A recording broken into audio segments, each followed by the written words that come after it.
Hello ఫ్యామ్, అందరూ ఎలా ఉన్నారు? నేనైతే బాగున్నా, మీరందరూ కూడా బాగున్నారని అనుకుంటున్నాను. ఈ రోజు వీడియో ఏంటి అంటే శ్రీరంగం గురించి స్వీట్ అండ్ షార్ట్గా స్టోరీ తెలుసుకుందాం, వచ్చేయండి. మన ప్రపంచంలోనే అతిపెద్ద హిందూ దేవాలయం శ్రీరంగం. తిరుత్తని నుంచి మేము శ్రీరంగం ట్రావెల్ చేసాం. ఎక్కడైనా ఒక ఊరిలో గుడి ఉంటుంది, కానీ ఈ గుడిలోనే ఊరంతా ఉంటుంది. ఈ టెంపుల్ మాత్రం దాదాపు 150 ఎకరాల్లో ఉంటుంది అండ్ 21 గోపురాలతో ఉంటుంది. అందుకే అతిపెద్ద హిందూ దేవాలయంగా పేరు కాంచింది.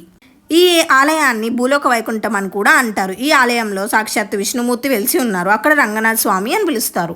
ఈ ఆలయంలో 1000 స్తంభాల మండపం కూడా ఉంటుంది. రామానుజుల శరీరాన్ని ఇప్పటికీ అక్కడే భద్రపరిచారు. దాదాపు 1000 సంవత్సరాలు అయ్యింది అంటే ఇంకా ఆశ్చర్యంగా ఉంది.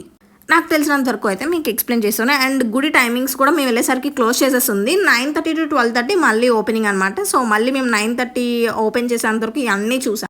టికెట్ మనకి ఫ్రీ దర్శనం ఉంటుంది, ప్లస్ 100 ఉంటుంది, 500 కూడా ఉంటుంది.